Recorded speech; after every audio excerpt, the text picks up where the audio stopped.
Hey guys, तो आज बात करेंगे बाबा के ढाबा वाले बाबा की कि कैसे उनकी जो बिहेवियर है उसमें बिल्कुल ड्रास्टिक चेंज आया है। अगर आप उनकी स्टार्टिंग वाली वीडियो को देखें और उसको कंपेयर करें अभी रिसेंट की वीडियो से, तो आपको देखने को मिलेगा कि दोनों में ही जो पर्सन है, जो बाबा हैं, उनमें ऐसा लग रहा है कि वो दोनों ही अलग अलग पर्सन्स हो, अलग अलग पर्सनैलिटीज़ हो। तो क्यों ऐसा बिहेवियरल चेंज आया उनमें, यही देखेंगे। पर उससे पहले चलिए कुछ क्लिप्स देख लेते हैं। आपको हम स्टार्टिंग की भी क्लिप्स दिखा देते हैं एंड देन उसके बाद हम आपको लास्ट की भी क्लिप्स दिखा देते हैं। रोइए मत, बिल्कुल मत रोइए, कोई टेंशन नहीं है, ऊपर वाला आपके साथ है। साहब सबसे बड़ी उसकी गलती यह है कि हमने उससे कोई मदद मांगी नहीं। अच्छा जी, बिल्कुल ना हम उसके पास गए हैं। बिल्कुल। तो हुआ है, क्यों पुलिस को आपने शिकायत दी है? भाई आपको तो पेपर में खुद ही आगे पड़े हो गए, देखे हो गए।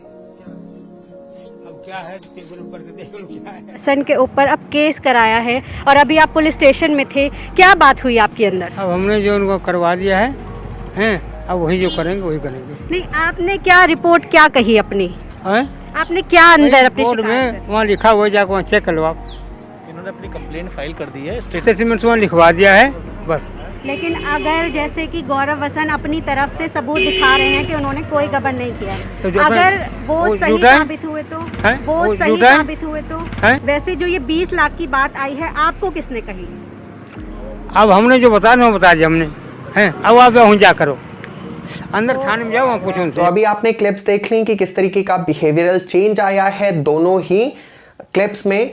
और इसके साथ ही अगर किसी को नहीं पता है कि पूरी स्टोरी क्या है, तो मैं शॉर्ट में आपको वो स्टोरी जल्दी से बता देता हूं एंड देन मैं बीइंग अ साइकोलॉजी स्टूडेंट बताऊंगा कि मेरा पॉइंट ऑफ व्यू क्या है, मेरा ओपिनियन क्या है कि ये जो उनके दोनों पर्सनैलिटी में चेंजेस आए हैं वो क्यों हुए होंगे। तो चलिए जल्दी से मैं आपको ब्रीफ कर देता हूँ। देखिए, था क्या कि एक बाबा थे जिनका ढाबा था, बाबा का ढाबा है ना, जो अब ब्रांड बन चुका है। तो उस पर हुआ कि एक फूड ब्लॉगर थे, वो वहाँ गए, विजिट किया उन्होंने उनकी वहाँ पे देखा कि किस तरीके से प्रॉब्लम में है ये, उनको भाई दया आई होगी। अब उनका काम भी यही था, पहले भी उन्होंने बहुत सारी वीडियोस अपलोड की हैं अपने चैनल पे, बट उन्होंने देखा तो उन्हें कहीं कनेक्ट किया। उन्होंने कुछ वीडियोस में उन्होंने बोला भी है, क्योंकि उनके जो मदर एंड फादर थे वो भी किसी टाइम पे ढाबा चलाते थे, तो इसलिए उन्हें ऐसे कनेक्शन फील हुआ। तो उन्होंने उनका एक वीडियो शूट किया और उसको अपलोड कर दिया और लोगों से डिमांड की कि इनकी हेल्प करिए। तो ये सारा था। अब उसमें हुआ क्या कि बाद में बाबा ने जाके उन्हीं के ऊपर एफआईआर कर दी और बहुत सारे एलिगेशंस लगाए गए उनके ऊपर। अब देखिए, सही है गलत है क्या है वो अलग चीज़ है, बट एलिगेशंस लगे कि उन्होंने फ्रॉड किया है, स्कैम किया गया है। इवन कुछ लोगों ने तो ये भी कहा है कि अभी तक का ये जो 2020 है इसका सबसे बड़े स्कैम्स में से एक है। तो वो हमारा यहाँ पे टॉपिक नहीं है डिस्कस करने का। हमारा टॉपिक बस ये है कि हम देखेंगे कि यहाँ पे जो इनकी पर्सनैलिटी में चेंजेस आए हैं वो क्यों आए हैं। देखिए, अब अगर हम इसको डिकोड करने की कोशिश करें, यहाँ पे दो चीज़ें इन्वॉल्व हैं। एक तो बाबा की पर्सनैलिटी, दूसरी मनी। तो ओवरनाइट एक तो बाबा को फेम मिल गया, दूसरा उसके साथ साथ उनको पैसे मिल गए जितने उनको पहले नहीं मिला करते थे। तो दोनों चीज़ों ने यहाँ पे रोल प्ले किया है। फर्स्ट चीज़ देखते हैं उनका पर्सनैलिटी को कि वो कैसे चेंज हो गई। देखिए, बहुत सी स्टडीज़ में ये देखा गया है कि ऐसे लोग जिनको ओवरनाइट सक्सेस मिली है, अगर उनकी पर्सनैलिटी स्ट्रांग नहीं है तो वहाँ पे चेंजेस देखे गए हैं उनके बिहेवियर्स में। और इवन बहुत से ड्रग अब्यूज़ में चले जाते हैं, ड्रग अब्यूज़ करने लगते हैं, बहुत सारे खुद को हार्म पहुँचाने लग जाते हैं। तो इस तरीके की स्टडीज़ भी सामने आई हैं। बेसिकली ये उन लोगों के साथ होता है जिनकी जो पर्सनैलिटी है वो उतनी ज़्यादा स्ट्रांग नहीं होती, पर्सनैलिटी ट्रेट स्ट्रांग नहीं होते। या फिर ये होता है बच्चों के साथ, जैसे कोई चाइल्ड एक्टर वगैरह हैं तो उनके साथ होता है, क्योंकि उन्हें ओवर पर्सनैलिटी है वो उतनी डेवलप नहीं है। तो वो जो नया उनको सारा कुछ मिल रहा है, स्टारडम मिल रहा है, उसके साथ कोप नहीं कर पाते। यहाँ पे भी यही हुआ है। फर्स्ट फैक्टर हो सकता है कि बाबा की जो पर्सनैलिटी थी वो कहीं ना कहीं इतनी डेवलप नहीं थी, इतनी अच्छी नहीं थी। हालांकि इस केस में होना नहीं चाहिए था, क्योंकि वो 80 साल के आदमी हैं तो उनके साथ ऐसा नहीं होना चाहिए था, पर्सनैलिटी डेवलप्ड होनी चाहिए थी, बट ये भी एक कारण हो सकता है।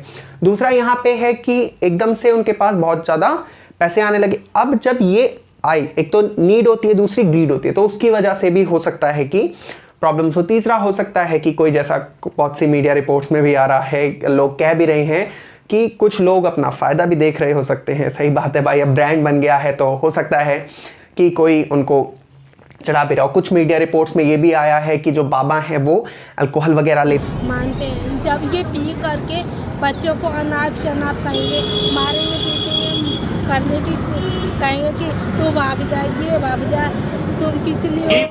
तो यहाँ पे आपने देखा कि इनकी जो बेटी हैं वो कह रही हैं कि बाबा, जो बाबा के ढाबा वाले बाबा हैं वो अल्कोहल वगैरह भी लेते हैं, इसकी वजह से हम मदद नहीं करते। तो ये सारे फैक्टर्स हो सकते हैं जिनकी वजह से उनकी पर्सनैलिटी में चेंज आया है। तीसरी चीज़ है कि बाबा इतने ज़्यादा एजुकेटेड तो है नहीं, तो उनको ये भी नहीं पता कि किस तरीके से कॉपरेट करना है, किस तरीके से चीज़ों को हैंडल करना है। तो ये भी वजह हो सकती है। जैसे आपने देखी है क्लिप्स की मीडिया हाउसेस से वो कह रहे हैं कि सीधे मुंह जवाब नहीं दे रहे हैं ना, आंसर्स नहीं कर रहे हैं, तो वो इसी वजह से हो सकता है क्योंकि उनको अब एकदम से स्टारडम मिल गया। पहले तो भाई कोई पूछने आ नहीं रहा था, अब एकदम से मिल गया तो क्या हो रहा है, उनको समझ ही नहीं आ रहा कि वो कैसे रिएक्ट करें। तो ये रिएक्शन अब हो सकता है उन्होंने कहीं देखा हो या जितनी उनकी समझ है उसके हिसाब से वो दे रहे हैं, तो हम उनको भी बहुत ज़्यादा ब्लेम नहीं कर सकते। बट हाँ, ये पॉइंट वाइज थोड़ा सा था कि उनकी पर्सनैलिटी में क्यों ऐसे चेंजेस आए होंगे। अगर आप चैनल पे नए हैं तो चैनल को सब्सक्राइब कर लीजिए, वीडियो अच्छी लगे तो कर दीजिए बेल आइकन। और हाँ, एक मेरा सजेशन है, प्लीज़ आप किसी की भी साइड हो, किसी का भी पक्ष ले रहे हो, चाहे आप बाबा की साइड हैं, चाहे गौरव जी की साइड है, किसी की भी साइड है, किसी को भी ऐसे ब्लेम ना करें। अब उनके ऊपर जब वैसे ही FIR हो गई है तो फिर जो भी चीज़ें होंगी वो सामने आई जाएंगी, बट उसमें हमें पब्लिक को बहुत ज़्यादा जज करने की ज़रूरत नहीं है। जो भी चीज़ें होंगी वो तो सामने आनी ही है ना। बट होता क्या है कि आप जब किसी को ब्लेम करते हो तो वो बहुत ज़्यादा उसको स्ट्रेस में ले जाता है, इवन लोग डिप्रेशन में जा सकते हैं। तो प्लीज़ ऐसा कुछ ना करें, उनको बहुत ज़्यादा प्रेशराइज ना करें, चीज़ें ना करें, है ना। तो ऐसे नहीं करना चाहिए। तो चलिए, यही है सजेशन मेरा तो आप लोगों को, है ना।